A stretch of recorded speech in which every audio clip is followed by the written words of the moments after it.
What is going on, guys? We are back. It is I, Coach Dom, and my beautiful co host, Coach Kiani, and we are back with another episode of the No BS Fitness Prescription Podcast.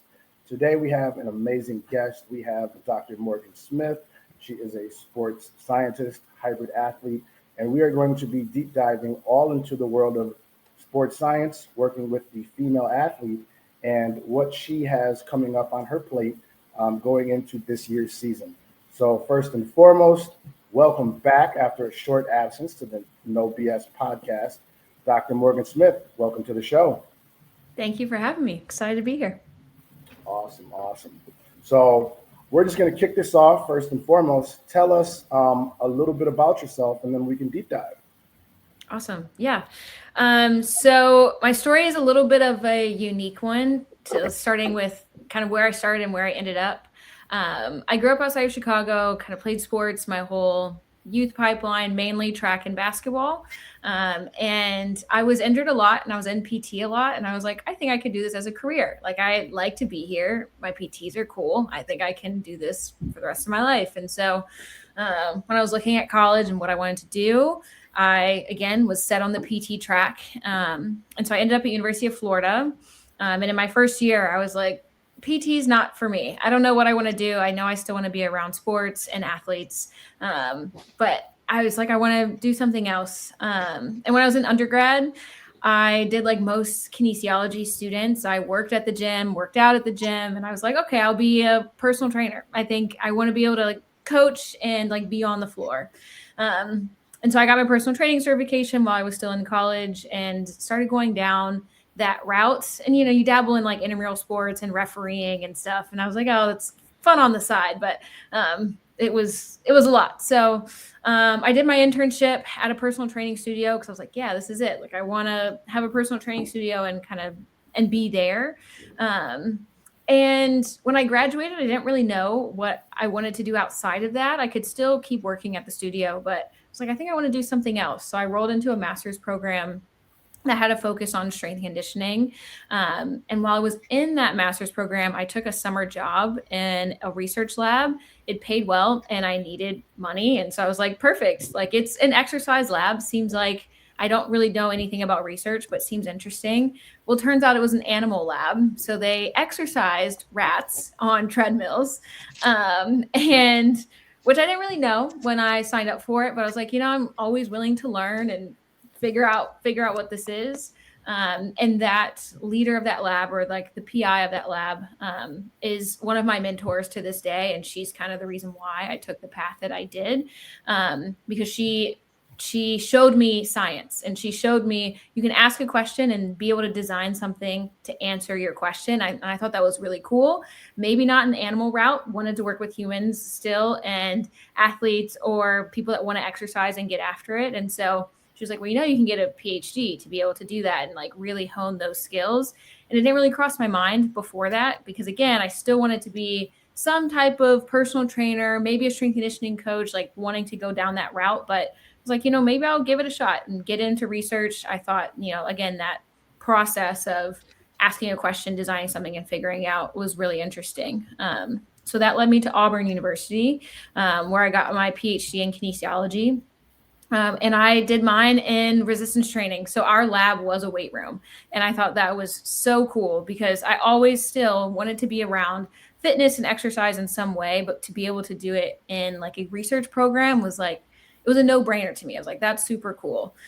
So I studied resistance training in women, particularly untrained women. And when can we predict how someone's going to respond to a training paradigm, because we all know we can all do the same program, but we're going to respond differently. Someone might increase their max by 150%. Some of us might be like 10% or something. Like, we're all going to respond differently. And so my lab's goal is to try to figure out, why is that? Why do people respond differently? We also kind of played around in supplements and to see how that impacted strength training and all of that. And while I was there, I was like, science is really cool. This is really cool. And how can I be around people that really want to get after it? And so another student and I started a performance optimization program with the ROTC branches. We started with just Army, but we expanded to all of them. And so we ran all of their strength conditioning. We brought in undergrads to do nutrition seminars. And I'm also huge on mentorship and bringing students in and bringing people into the room they may not have gotten into. And so we brought in undergrads of like, hey, do you want to teach these cadets about carbs and proteins and fats? And they were so nervous, but it was such a great experience for them. So we did that. We did mental performance training. We went out to their testing. And so we were just really integrated within their system. And so that kind of put me on a different path of, okay, this performance optimization or human performance in general, this is where I want to be. Because not only can I be a scientist, but I can also be a coach. I can also kind of dabble in multiple aspects of performance. And so again, that kind of shifted my brain of, okay, now where do I want to take this? I've been in the military realm. Okay, now I want to get more into the sport realm to kind of see what that's about.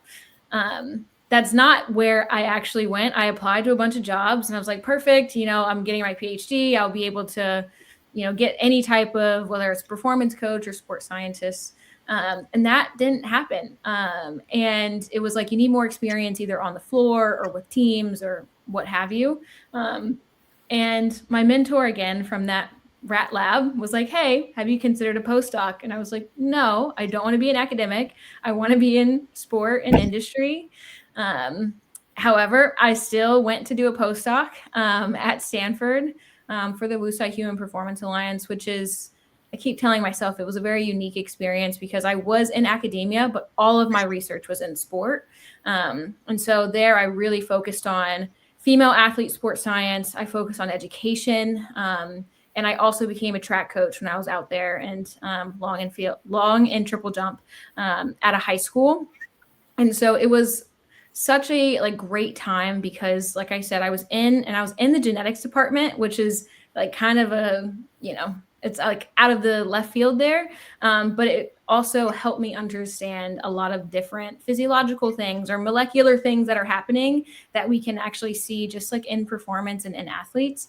And a lot of my work there was with varsity sports at Stanford. I also worked with Bay FC, which is the women's pro soccer team out there, to just how do we integrate science and sport and how can we do it well where athletes aren't annoyed, GMs aren't mad, and they're like, okay, this is actually really helpful. How can we do this? And so that was my aim there.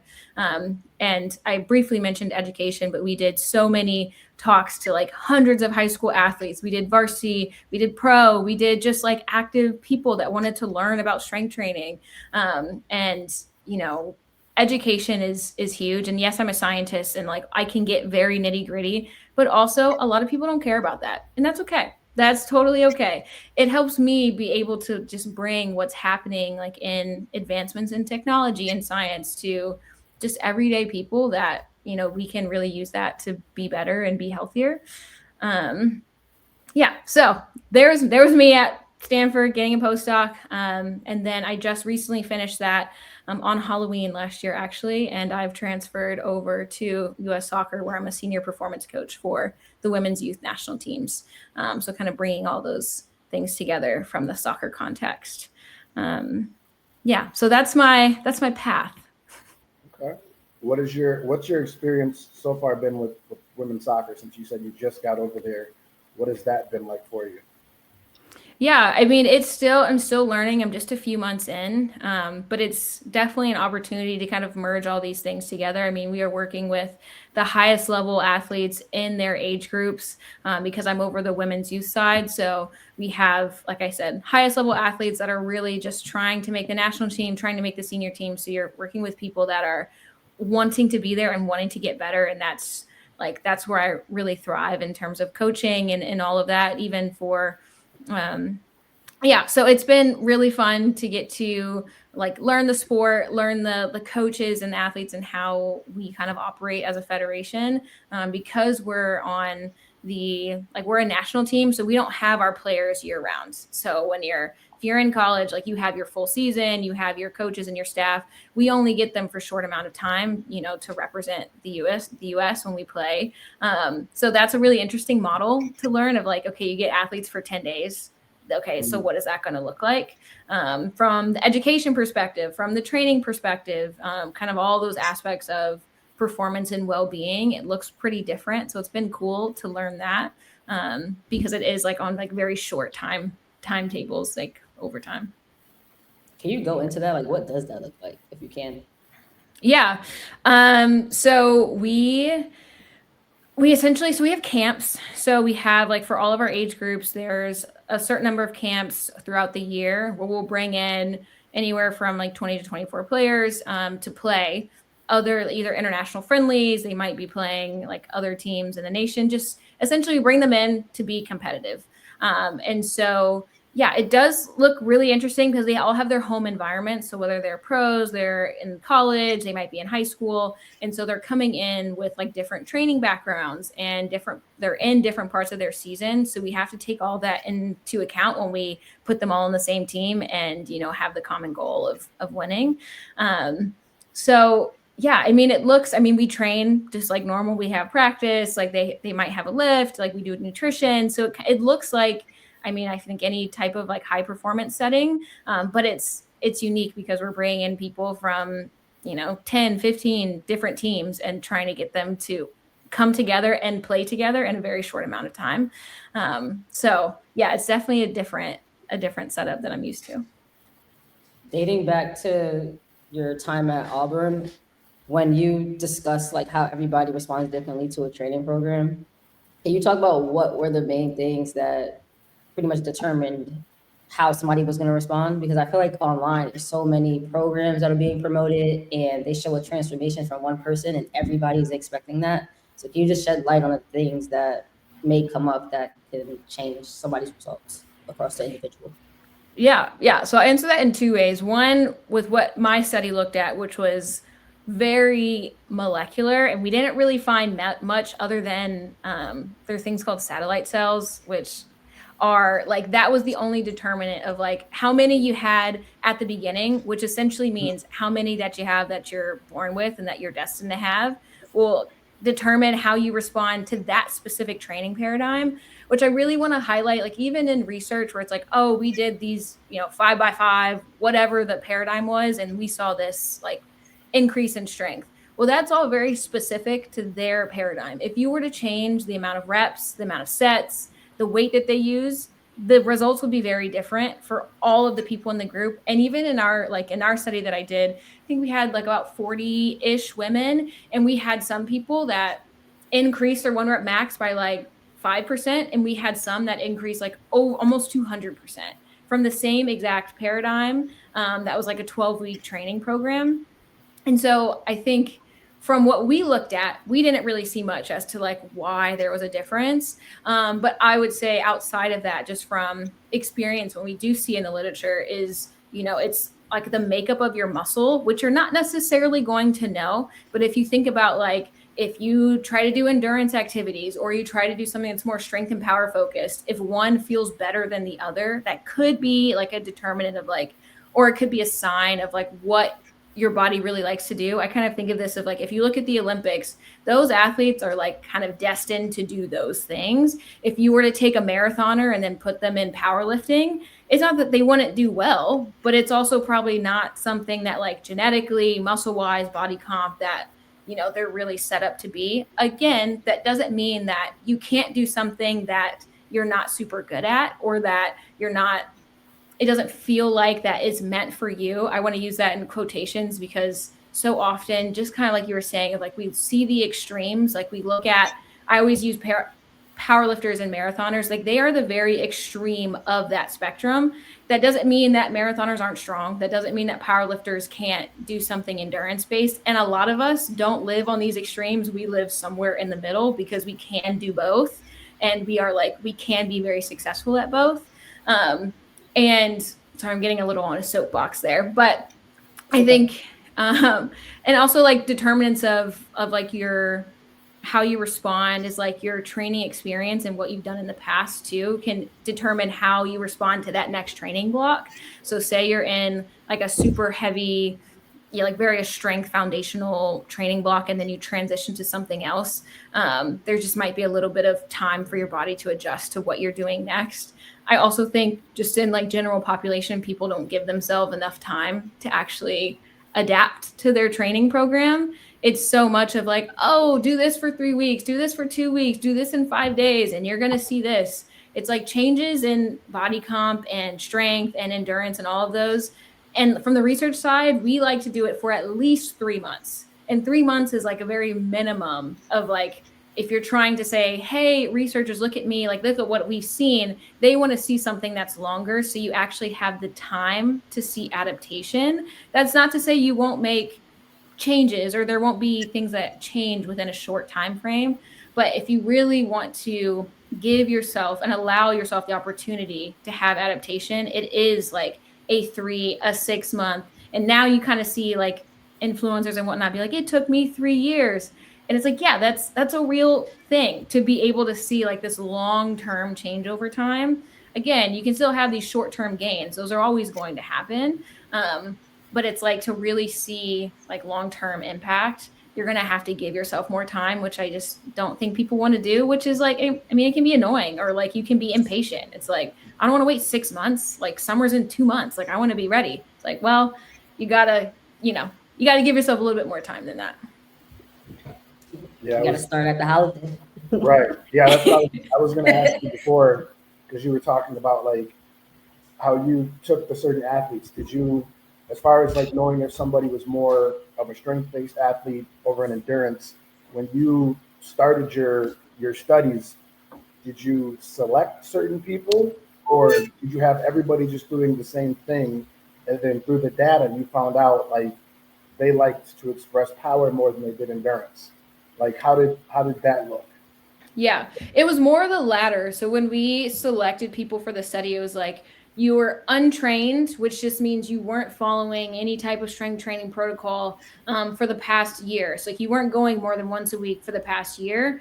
And so that was like our main kind of distinction. And then we wanted everyone to do the same paradigm so we could see if people were responding differently or not.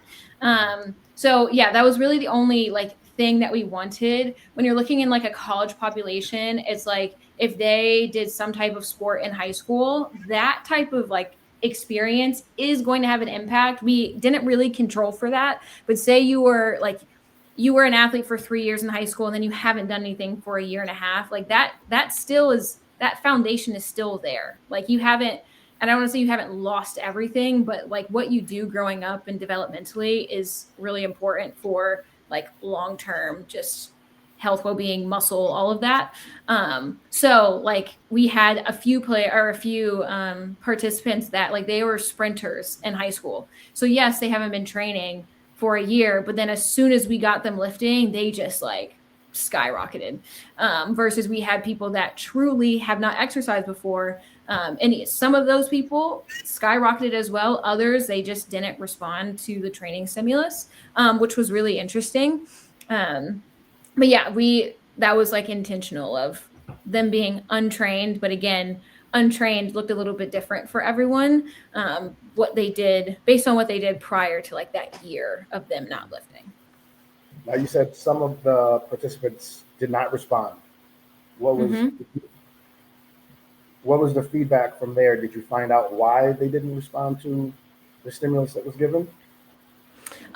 From like what we studied, not necessarily. I think that we did some interviews with people after to see just like, how likely they are to continue and, what are the things that went well and whatnot. And so for the people that had like really great responses to strength training, they were more likely to continue, which makes a lot of sense. If you see something that changes, then go for it. I think that for two things. One, it could be an effort thing. So some of the girls that were like kind of truly untrained, they just didn't really like having to push to their like 1 rep max or their 2 rep max or 3 rep max, or they weren't used to it, which is a whole nother thing too of like if you're trying to lift something heavy and you're not used to lifting heavy, what you think might be your max really isn't your max. It just feels really difficult. And so I think that is probably the number one reason as to why like their maxes didn't necessarily go up, because it still felt hard. And like they were progressing the whole time over the training block. And then we got to the 1 rep max, like, oh, I don't think I can do any more. It's like you just did this last week for, you know, however many. And so I think when you get into like those 1 rep maxes or 3 rep max days can be a little intimidating. They don't feel very good. Like that's another thing. They got feedback. They're like, oh, like this is really hard. I'm like, yeah, it is really hard. And if you don't want to do that, then you're like, that's going to impact your like final 1 rep max. Yeah. So I would say that. And then that second part is just, we don't really know why people don't respond super well to certain training paradigms, but we did a lot of, it was kind of your basic strength building. So it was a lot of like 5x5s. It was like, we were always kind of within like the 5 to 8 rep range, but say I put them on a 10 to 12 or 10 to 15 rep range, they could have had a much different experience. And that's something that we recommended of like, hey, and this is to anyone, if you do a training block and you don't feel like you're responding super well to it, then do something else after you finish the block. You got to finish it first, but then it's like, but then change it and see how you respond to something else. It's like, there's so much of this is the best program to be strong or fast or whatever it is. And it's like, there are a million programs that can get you to where you want to be. You just might be on one that's not the best for you, and that's okay. And like you said, though, you won't know until you actually fully do it. Yeah, exactly. You said you got to give it at least 12 weeks, you know, to get a good baseline. Mm-hmm. When it comes to training females, can you talk about the differences between females and males, if there is any difference? Yeah, that is such a hot topic right now. I think, well, I would also say like and I didn't really mention this, but you know, like, yes, coaching track, but then I also like coach a lot of individual clients, and I've been like strength conditioning coaching for a while too. And there are absolutely differences between males and females, not just like physiologically and like body wise, like physical wise, but also socially.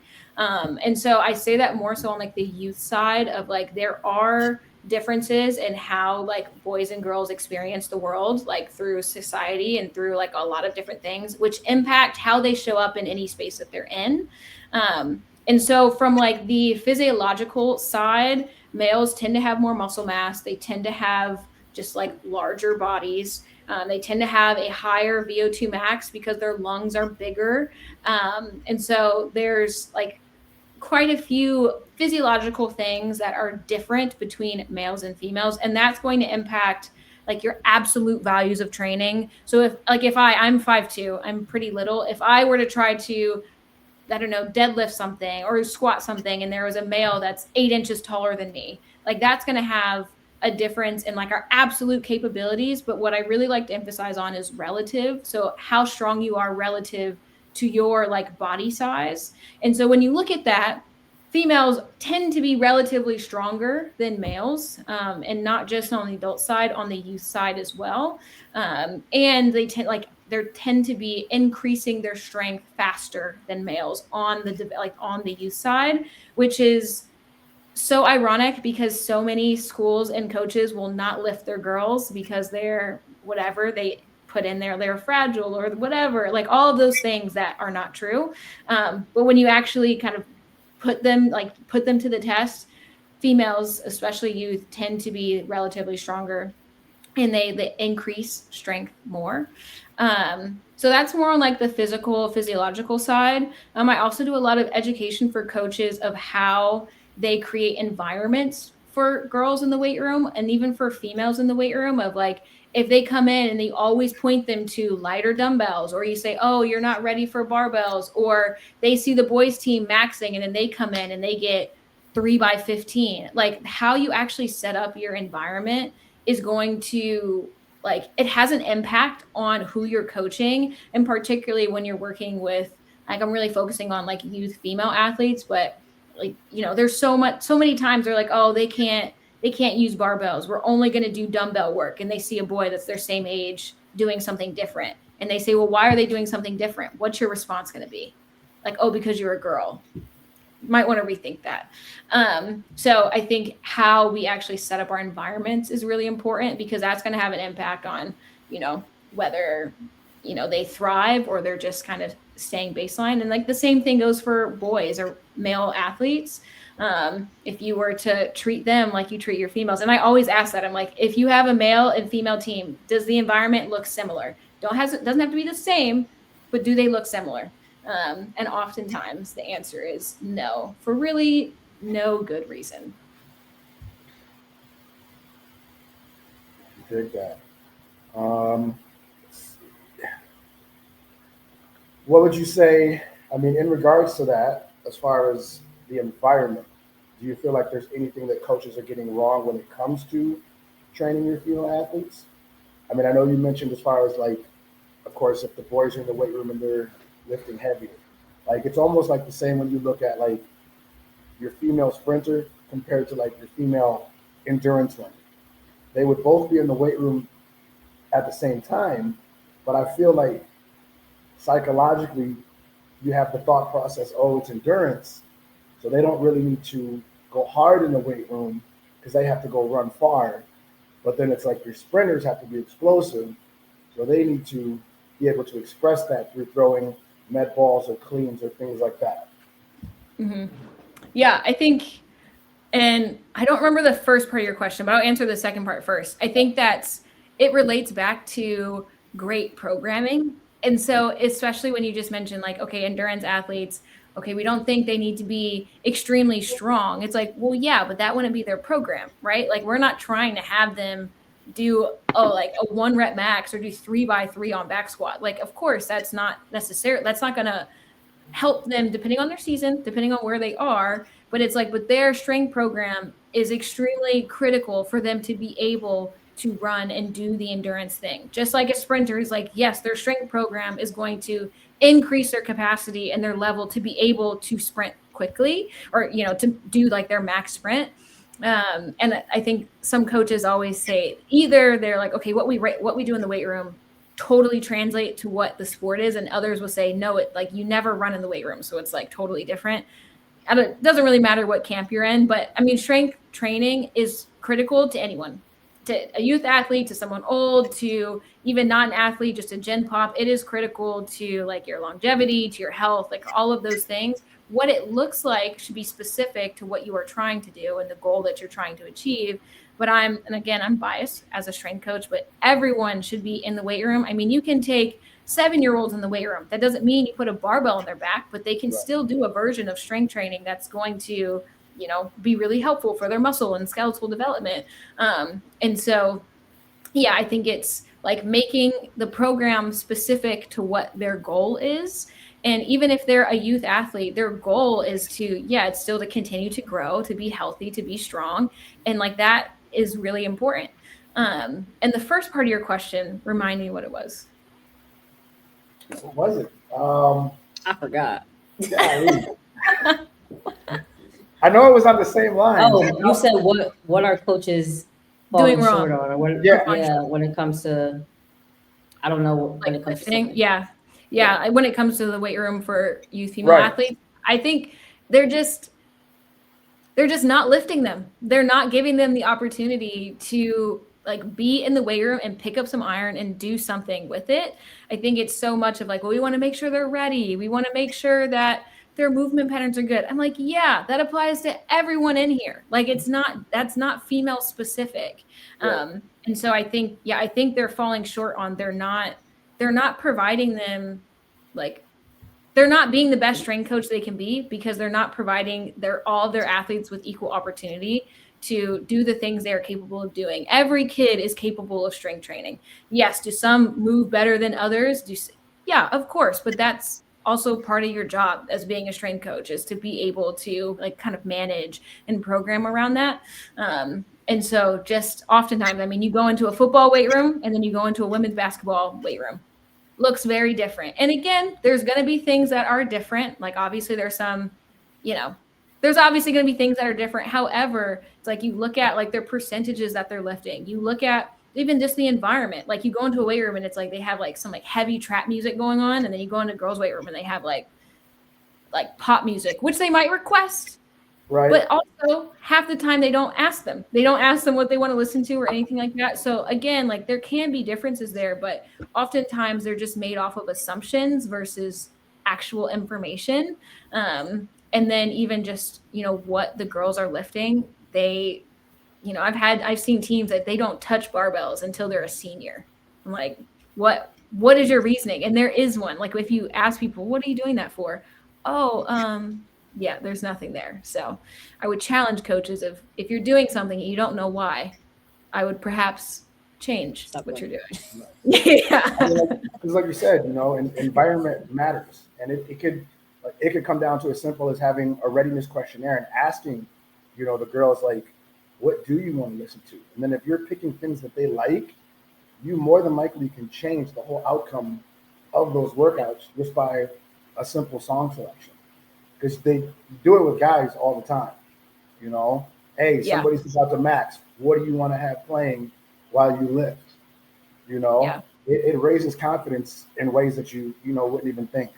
Um, now let me go back. You said that you were biased in regards to when you were speaking on if lifts in the weight room transfer to the field of play and vice versa. What what is your take on that? I know we do have a lot of performance coaches out there and strength and conditioning coaches. They try to mimic certain movements in the weight room to have it look like the field. What's your take on that? Yeah. My take is like the strength and the power that translates. Do I need to do a movement that is like a perfect replica of what you're going to be doing on the court or on the field? No. Like, I don't think you need to do like, okay, we need to mimic this exact motion. It's like ensuring that, okay, if you're doing a lot of hip hinging or if your knee is moving, are you doing any rotation? Then like, yes, add that into your program. And I think that will absolutely translate. I think there are like, yeah, a lot of different coaches have different opinions. But yeah, I mean, I think it do translates. It doesn't need to be an exact kind of copy paste because that's just not really realistic. And oftentimes you won't be able to load that movement, whatever it is, well. But it's like, do you have a squat? Do you have a hinge? Do you have a row? Do you have a pull? Do you have a push? Like overall, that's what you need. Even if like their sport is like, what is a good example? Like if you're taking like, okay, like volleyball or something like, okay, we need a lot of like upper body this, we need lower body this. It's like, or especially for like youth athletes, overall, you just want them to be an overall athlete. You want them to be strong overall. If you give them, if they're more upper body focused and you give them a lower body, that's not going to make them off balance or something. It's just like, how can we just make them a strong overall athlete? And then it can get more specific as they, kind of get really into, okay, I'm going to only do this sport. It's like, okay, let's make sure we're like catering to that. But also it's like, and like runners is a good example. They're like, I don't need to do upper body. And I'm like, okay, when you run, what's your posture like? Do you think about that? And they're like, well, yeah, I do. Okay, what are your arms doing? Great. Yeah. So I think we do need to do upper body because that's what keeps you upright and doing all those things. And so I think it's also an educational component of like your whole body needs to be trained, maybe in different capacities. However, it's not just like you're only going to go in and do split squats because you're a runner, because it's an one leg after the other. I'm like, no, you need to still do your pull-ups and your like all of those things because your body works as a system. So you have to coordinate the system for it to kind of show up in your sport. Totally agree with you. What you got, Keith? I was gonna ask. I know we discussed like the extremes, like the example of powerlifters and marathon runners. But what about for like general population who wants to be good at both, or just an overall like athlete per se? How do you go about doing that? Because people tend to think if you lift, you have to only run a certain amount. If you run, you can only lift amount. Like, how do you program that for like a general population? Yeah, I think my general rule of thumb is like you just do it, like you do both. I think so often people talk exactly what you're saying of like the concurrent training or the interference effect of like, okay, well, I want to be a runner, but I don't want to like lift because it's going to impact my running gains. It's like that separation is so far. Like for a lot of people, we are in the middle. Like you running 5 miles and then lifting is not like, you're not like, oh my God, my runs are going to get worse. And again, going back to what we talked about earlier is like, even those athletes on the extreme do dabble on the other side of like, it's important for a strength train or for, a marathon or whatever, to do some type of strength training. And then on the other side as well. But I think for Gen Pop, it's almost turned into a fear of like, okay, I can't be good at both, or like I have to focus on one or else it's going to interfere. And also like bringing in my science brain, we don't really see that interference effect when you are like in this mid-range. And by mid-range, I mean like you can still be a good or a competitive runner or whatever that thing is and still be able to do like the other side of the spectrum and do well. And I think the main thing that people don't take into consideration is just fatigue. So if you're trying to like run and lift, thinking about where you can place them in your week so you are at your very best to do whatever that workout is that day. So often it's like, okay, I want to run and lift on the same day, 3 days a week. And then they're like, oh, I'm not getting any better. It's like, well, that's just because you're exhausted. Like it's not because they're interfering with one another. It's just, or they do on the same day and they don't fuel properly, or they don't have something in between. And it's just like, you're not giving your body the best opportunity to be like to adapt to both, mainly because of like a scheduling issue, a nutrition issue, or then like they're increasing how much they're training and they're just sleeping less. It's like other things in their life that are probably impacting them not being able to get better at one of those two things, more so than those two interacting or like interfering with one another. And again, going back to, it takes time to see adaptations, especially with like the high rocks, like all of these things. I want to be a hybrid athlete. They do this hybrid thing for 6 weeks. And they're like, oh my gosh, I'm not getting faster. I'm not getting stronger. Right. It's like, well, also you haven't trained very long. So give yourself time to actually train. And again, it comes with patience and being more consistent with the habits that you want to have. So whether it's fueling or sleep or whatever, it doesn't have to be perfect, but you also got to be consistently doing the right things with those for a long amount of time for your body to then change to it. So yeah, I think it's so many of like, I have clients like, well, I want to do both. It's like, okay, well, you're eating to do one. So we need to eat to do both. So that's another kind of big thing for me that I see. That's huge right there. You get a lot of people, they want to train a certain way or work out a certain way, and they're only eating for one of those things. You could use high rocks. You could use 75 hard. If people are working out twice a day, but still eating for that old body and thought process. So totally get it. Yeah. Can you talk about, I know you work a lot with like females and women, whatever you want to say, but can you talk about like cycle syncing and your thoughts on that? And cycle syncing for like matching your workout, or like syncing cycles with other women? The first one. Okay, perfect. Yeah, it's got it. Yeah, no, because cycle syncing is the actual, like what that is. How do I want to say this? Cycle that syncing can go for both. And it's like this new thing for like, just like you mentioned, of like fitness. Like, okay, I need to like match workouts where I am in the cycle. So my soapbox on this is you don't need to do that. There's like, and there's also not really any research that supports that you should be doing that. I think that, again, going back to what I was talking about for the hybrids, is taking into account how you're feeling and your fatigue and your fueling and all of that. I always tell my athletes, like, are you taking care of yourself first? And then like your period or menstrual cycle can be one of those factors, but it also could be the fact that you don't drink any water and that you don't eat until 2 p.m. every day. Like that could also be why you feel terrible. And so it's not the fact that you did a heavy workout in this phase of your cycle. And I would also like recommend against just choosing a workout based on where you are in your cycle without checking in with yourself, with how you're feeling, with where you are in a training block, all of those things. Again, we don't really see anything in research of saying that like, okay, if you're in your luteal or follicular phase, you have to be doing this type of workout to have the best gains. What we do see is like, okay, if you have higher fatigue and then you try to do like a extremely fatiguing session, that's not going to feel great. Like you might not be able to hit the marks that you want to hit, or, hit those intensities because of that fatigue. And so, yes, that's important to keep in mind. And if you can make those adaptations, to that training that day, then make it. But it's the same thing you would do if you slept 2 hours and you need to change your training. Or it's the same thing of if you got to the gym 30 minutes late, now you got to do something short. So I use it as like, it's something else, another factor that may encourage you to change your training if it's showing up in a way that you feel like you need to, not just on the basis of, there's so many things on Instagram, and I always put like different influencers like on my presentations of like, okay, in week 1, like you're going to be really strong. Week 2, you're extremely strong. And then week 3, you should do yoga. And then week 4, don't do anything because you feel like crap. And it's like, okay, like not great, not great. Don't know where we got any of this from. I think the basis of like the reflection on checking in with how you're feeling that day as you go into your session is important.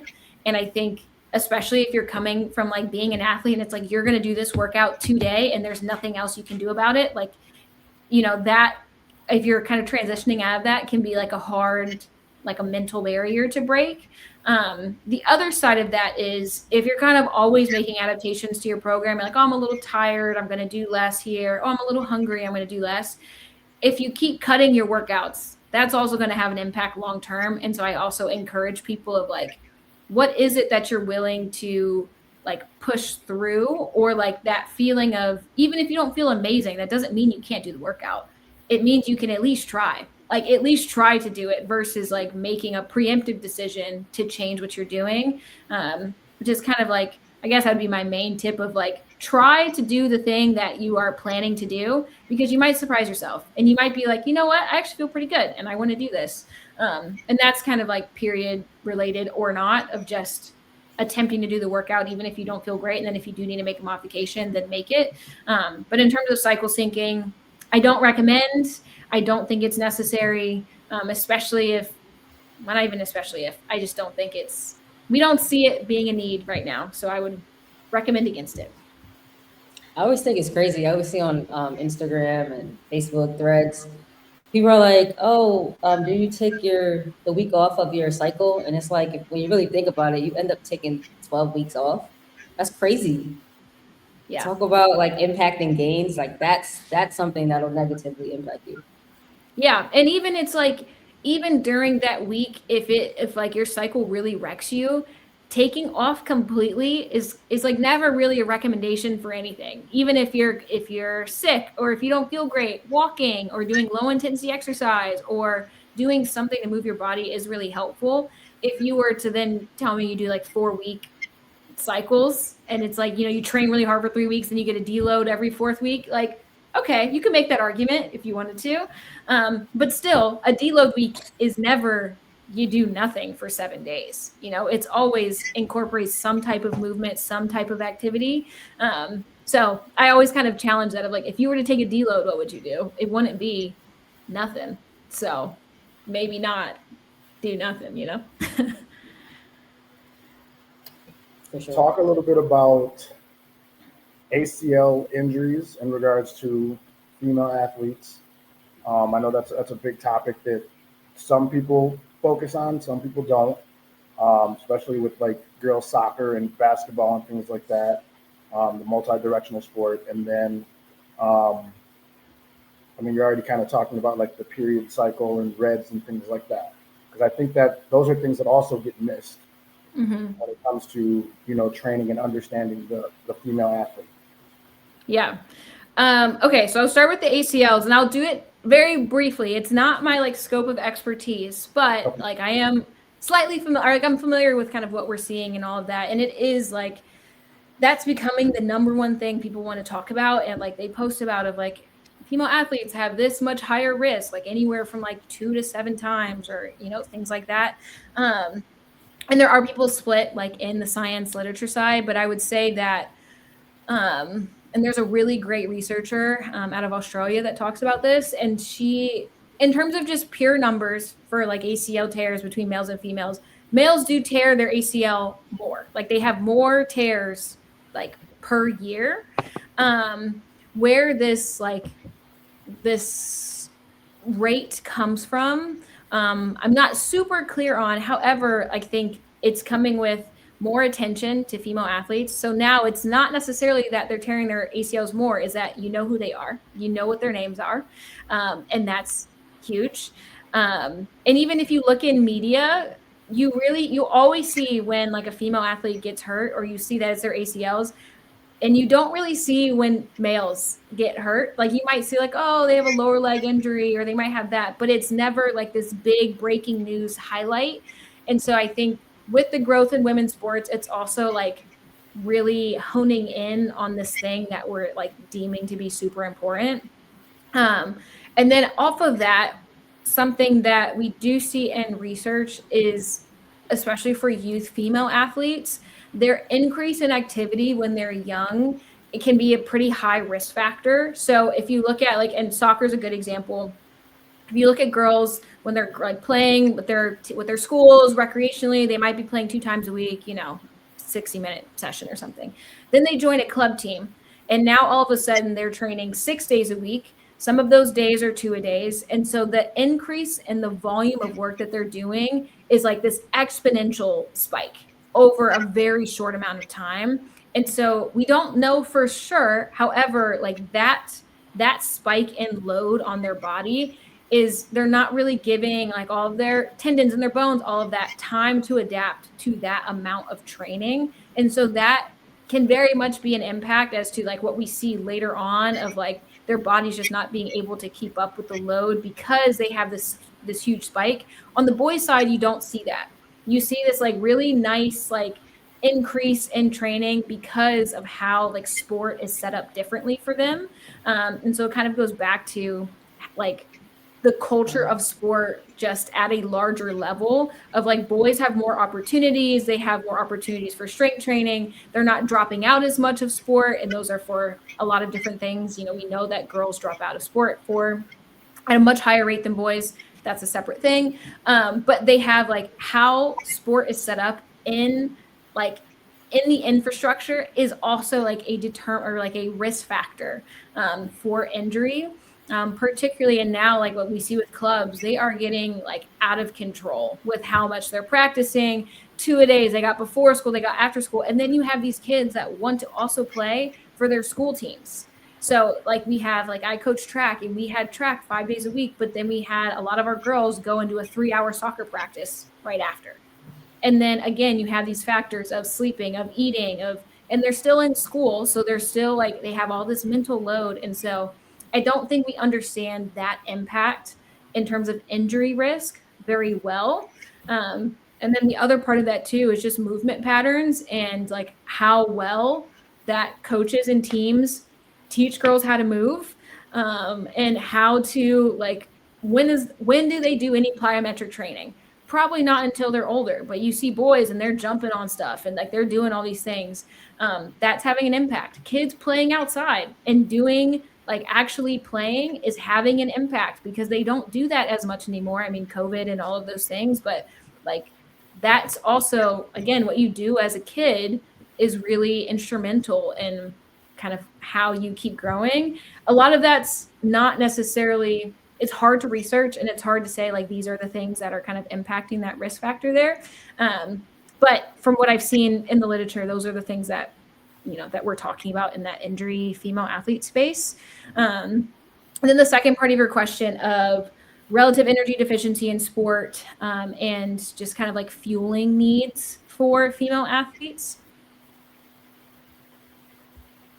Oh, there I am. Okay. Wi-Fi cut out a little.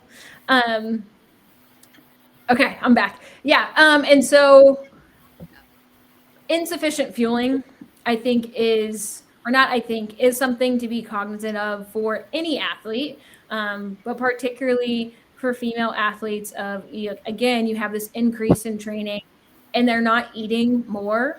And, especially because they're like, I have a lot of my girls are like, oh, well, they aspire to be like either an athlete that they see online or like there's so much like, what do they call it? Like skinny talk or like whatever that is of like trying to be as little and small and demure as possible. I'm like, yes, you are a sprinter. Do you think that girl can sprint? Do you think that she can beat you in a race? Okay, well, you guys have very different needs. And so I think it's really important to kind of highlight, why do we fuel? Why do we want to be strong and powerful? And like from the developmental side of like, they're going to grow and they're going to put on weight and they're going to put on muscle and all of that.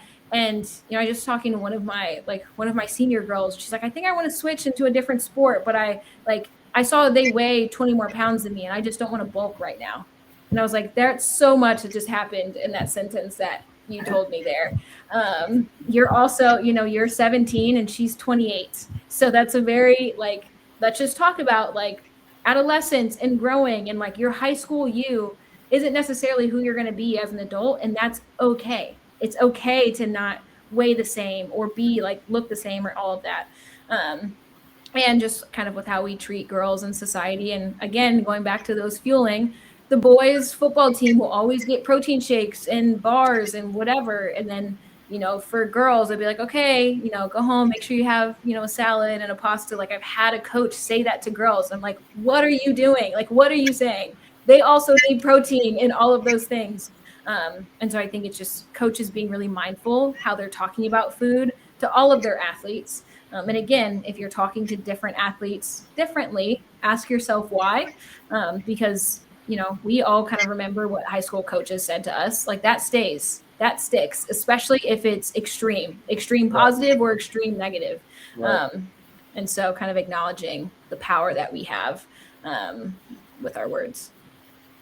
Okay. So speaking of that, you have a concept kind of breaking down your edge of the burger over the middle philosophy, right? I saw that. So tell us a little bit more of that, and then how does that apply for you and your athletes when you apply it to nutrition and sustainability? Oh, yeah. So I have a very strong opinion that if you are eating a burger, well, actually, I'm going to ask you guys this. What is the best part of, what is the best last piece of a burger? Is it like the middle or is it an edge piece? The best like last piece? The best last Yes, like piece if is you're eating a burger, like where do you finish? Like what is your last piece? it's that edge, because you're gonna get a middle piece before you're done, but it's like that edge where you're just holding it right there and you're like, oh yeah, this is it. It's that last Okay. edge. Okay. I feel like that's not the best part of the burger. What you got to Because pick? by that, that's not the best part of the burger, because the best part to me is like in the middle where you still got your condiments on it and your like lettuce, tomato, onion on it. But by the time you're at the end, you only got the bread and the burger. But you savor. But when you eat that middle piece, you're like, okay, cool. But then when you get to that last edge, you sit there and think about it, and you savor that a little bit. I don't know. I don't think that's So the it best has part. more of a emotional feel, because this is about to be it. That's what I feel.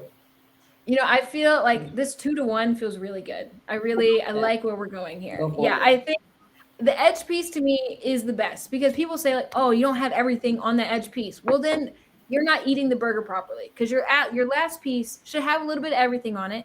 And also, if you finish with the middle piece, you end up holding your burger like this. And that, to me, that is ridiculous. You are holding this little puck that is just like has little bite marks all around it. Gross. That is so gross. So yeah, I am an edge piece believer. I think that is the best last piece of a burger. Anything round or something that you're eating, you always finish with the edge piece. If you don't, again, you're eating something like this, and that doesn't feel right to me. I can dig it. Yeah. I'm with you there. Yeah. I finished with the edge piece. I just don't think it's the best. But go ahead, I get it. Well, I'm gonna count you as half then, because if you thought it was the best I'm as piece, half. then maybe you would, Now everybody's gonna eat a burger. Next time they eat a burger, everyone's gonna sit there and think about it. you gotta think about For it. sure. Yeah, all of my friends are like, I hate that you've done that, because now that's all I think about when I eat something. I'm like, I'm glad, and I hope you question your decision of keeping the middle as the last piece. That's great. That's great. What you got, Keith? Wait. You got anything? Oh no, I thought we were gonna talk about the burger still. I kind of want a burger now. Yeah. I mean, I'm having a burger for lunch. I've been on a burger kick, so I'm definitely having one after football practice today. So I do have a question though on, so becoming a scientist and doing the research, how do you feel that has made you a better coach? Because I know there's some things in research that don't necessarily need to be brought into the coaching side. Like, how do you manage that? How has it made you better? Yeah, that's a good question. I think for me, it's worked really well about it's worked synergistically about how I think about performance and how I think about being better. And so this whole like the scientific process of like, okay, if this is my goal, how can I like reverse engineer and get there? And so that works really well for me to understand programming and periodization and all of that, and like and also being like curious and creative to try new things of different like programming and whatnot. And I kind of mentioned it earlier of like it's a pretty untraditional route of getting into like being a performance coach or getting into coaching. You know, like I've had students like, do I need to get a PhD to do this? I'm like, no, you don't need to do that. That was just the route that I decided to take to get into the coaching realm. I think being able to like be in the lab and be able to test certain things from like a pretty rigorous standpoint of like we control a lot of things to say like, okay, then how is this going to impact X, Y, and Z? I think can be really helpful. But just like you said, of there's also a lot of research that doesn't make it into the weight room or into the field, and that's okay. Especially because a lot of the things that we test are very controlled. When you're working with 15-year-olds, there's nothing controlled in that environment. And so it's like also been a challenge, like a fun challenge for me of like, okay, what is actually going to translate over, not just from the educational side, but if it is programming, if it is paradigms, like what are those things that are truly applicable, especially when you're working with schedules and you're working with, like I said, you got like moody teenagers that like don't want to do what you say. Like, so like, how does that actually impact? And I always kind of challenge like students that are like, oh, I want to coach. I'm like, okay, go ahead and get in a weight room and see what it's like. It's not like a weight room in a lab. It's very different. You're working with real people. I mean, you're always working with real people, but it's like, it's a very different experience.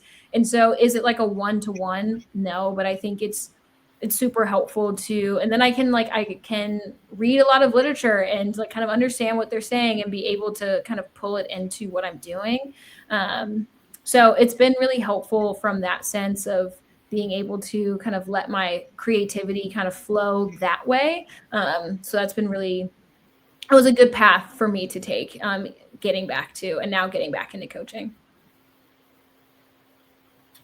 Yeah, I think thinking back, I just want to say, thinking back to like the coaches that I worked with growing up, I feel like it would be helpful for them to have that background. Because I feel like a lot of times, like looking back now that I know programming, it seems like they're just throwing shit at the wall, like, Mhm. and it didn't make sense. So I always wonder like what it would be like if I had somebody who had that knowledge growing up. Yeah. And it's like, it's a mix, right? Because you have like some of my best coaches, like they don't have a lot of experience outside of coaching. They're like, and they're kind of like tried and true in what they do. But you also have coaches that are scientists that are like very much a scientist and not really a coach. Like they don't really know how to coach or talk to people or communicate. And so I think it's like if whatever path you choose to take, ensuring that you're dabbling in other things. So if it is like, okay, I just kind of I want to be a coach. I don't really go into like the academic route. That's okay. But also, how can you figure out how to test things? How do you, even like, if you're doing any type of assessments, are you standardizing what people are doing beforehand? Like, if you're not, that's having an impact in what you're doing. And so I think it's no matter the path that you take, ensuring that you're working on communication, you're working on your programming and periodization, seeing what other coaches are doing. Is it working? Is it not? Are you like collecting any metrics to tell you that what you're doing is having an impact? So it's not just their cards. It's not just, are you maxing them at all? Are you collecting any other performance data? And so I think it's trying to think about how can you upskill in whatever path that you took, to like integrate, like being able to think about what you're doing. And it's not just like, oh, this is the program that I'm doing today. It's like, okay, where did you get it from? Like, what did you think about when you put that together? Because like sometimes some programs don't work.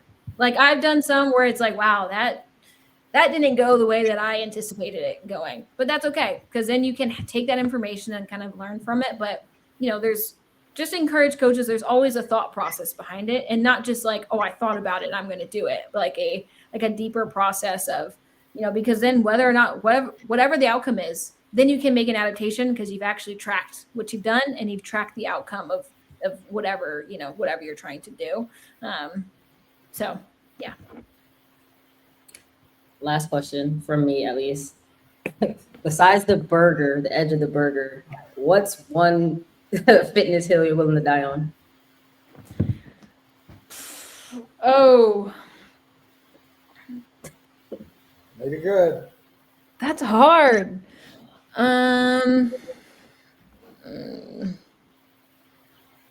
Okay, I would say one is everyone needs to do some type of jumping in their training. Why? Everyone. Why?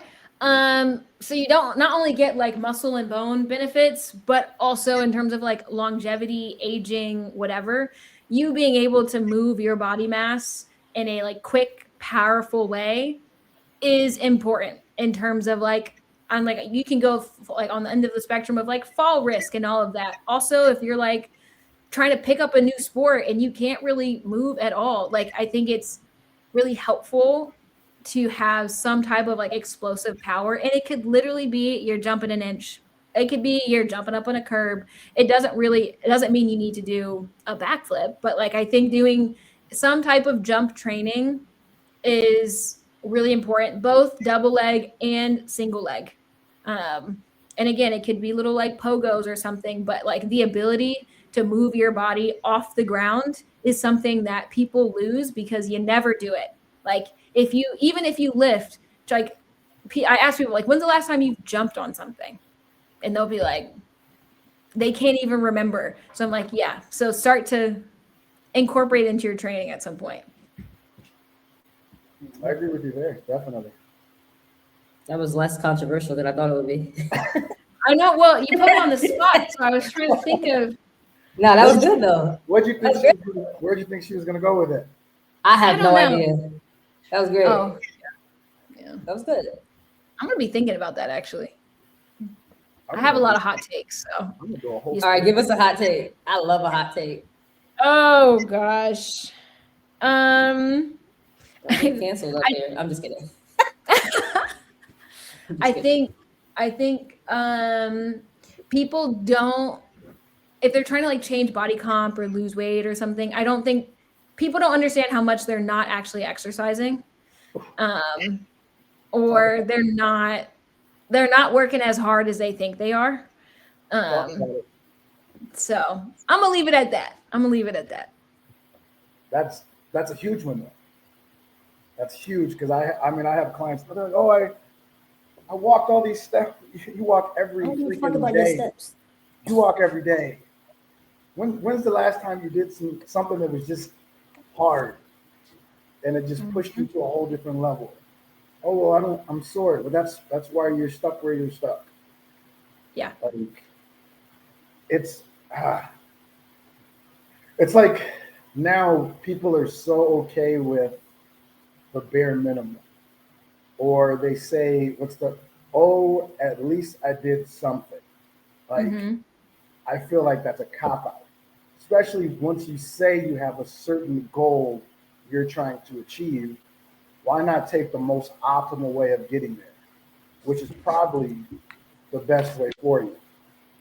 Yeah. Now my second hot take is, I think you said, at least I did something. I think people use that card too many times. So it's like, yeah, at least you did something, but you can't say that every time you get into the gym. Or like, and I think I was talking about earlier, like once you start modifying too much, then you're not really doing anything.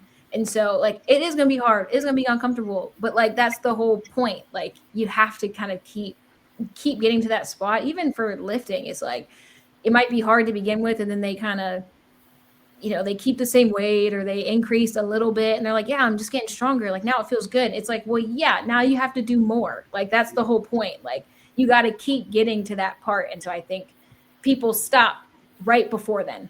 Like they stop right before it gets really difficult. And like, that's what's going to push you over the edge. Not I was able just to get there. I'm like, yeah, well now that's normal for you. That's usual. You've leveled up. So you have to actually keep pushing yourself to that point. So that's why people don't really see any differences, because they don't push that, like that try. They don't do it, like get over that edge.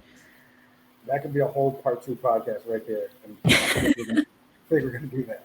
Trying, it's not enough. Yeah. It's not the thought that counts. Right. What for you right now is the biggest myth in performance training and nutrition that you think that there may be?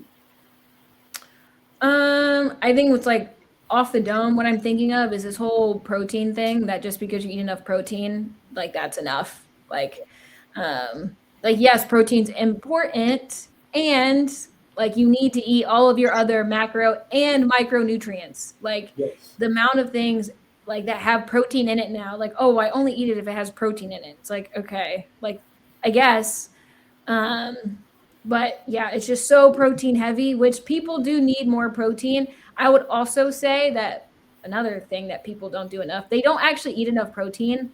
Like I was watching this one influencer, she's like, I'm increasing my protein intake. I'm at 50 grams now. I'm like, okay, you're not even like, and like, even if you put protein on your plate for your 3 meals, you know, you could actually end up with like 60-ish, 70-ish grams of protein. And it's not, I mean, that's not enough.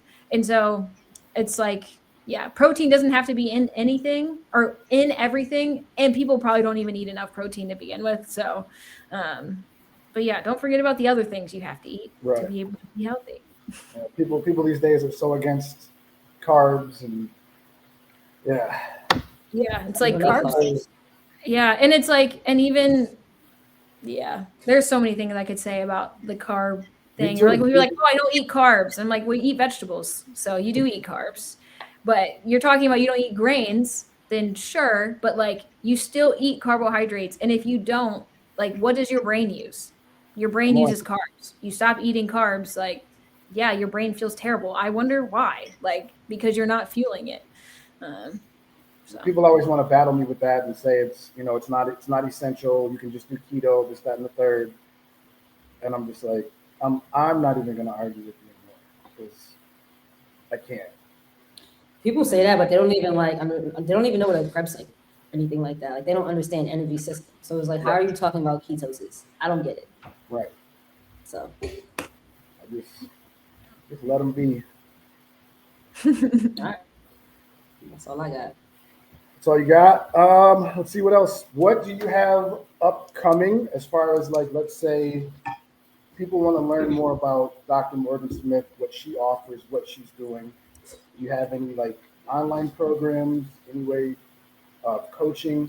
Like how can people really reach you if they want to dive in, especially for, you know, some of the other coaches that are out there that may be interested in, you know, learning more about the soccer side of things that you're doing and getting help from you? Yeah. I think my Instagram will be on there. Golden Mo _ is a good way to find me. I post a lot about my my middle edge burger situation there.